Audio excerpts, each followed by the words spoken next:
नमस्कार, हम डॉक्टर आशीष कुमार श्रीवास्तव हैं, सीनियर कंसल्टेंट न्यूरोसर्जन, दिल्ली में कार्यरत हैं। हमारी संस्कृति में एक बड़ी पुरानी विधि है उपवास करने की। जैसे हम कम खाते हैं या बिल्कुल नहीं खाते हैं, पानी लेते हैं या निर्जल व्रत भी करा जाता है, ताकि हमारे शरीर में जो कुछ हम प्रत्येक दिन ले रहे हैं उससे हमारे शरीर को कुछ विश्राम मिल जाए।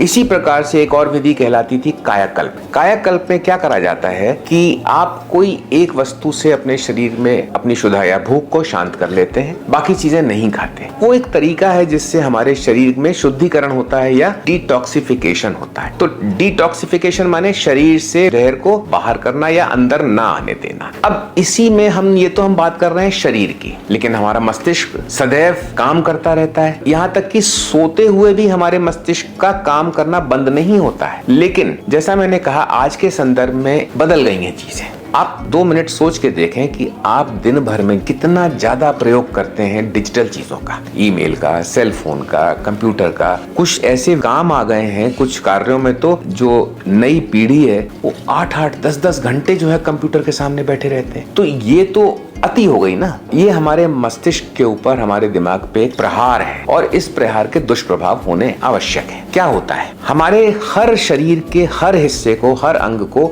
विश्राम की आवश्यकता पड़ती है। कोई भी चीज लगातार निरंतर काम नहीं कर सकती, बीच बीच में विश्राम करना पड़ेगा। और एक तरह से ये जो डिजिटल इंफॉर्मेशन का हमारे प्रहार होता है हमारे मस्तिष्क पे, इससे बहुत से नुकसान मस्तिष्क में होते हैं और शरीर में होते हैं। मस्तिष्क में क्या नुकसान होते हैं, हमको आदत हो गई है कि हर चीज जो है वो जल्दी हो जाए। तो हमको किसी भी कार्य में समय लेके सोच विचार करके काम करने की आदत खत्म हो गई है। हम लोग 5 मिनट से ज्यादा किसी चीज पे ध्यान ही नहीं दे पाते, किसी चीज में एकाग्रता से मन नहीं लगा पाते, बुद्धि नहीं लगा पाते। क्यों? क्योंकि हमारे शरीर को, मस्तिष्क को आदत हो गई है कि हर चीज प्रोंटो, जैसे अमेरिका में कहते हैं ना, वैसे हो जाए। तो इससे हमारे न सिर्फ सोचने की क्षमता कम हो गई है, हमारे सोचने की अवधि जो है वो भी कम हो गई है। आप परिवार में ही देखिए, जिन लोग के बच्चे हैं, हर एक के हाथ में सेल फोन है, वो कोई और काम कर रहे हैं, कोई इंटरनेट पे लगा हुआ। समाप्त हो गया वो संबंध जो एक बिना इस तरह के संवाद के होता था। दूसरे, जब मस्तिष्क के ऊपर इतना अधिक प्रभाव और प्रहार होगा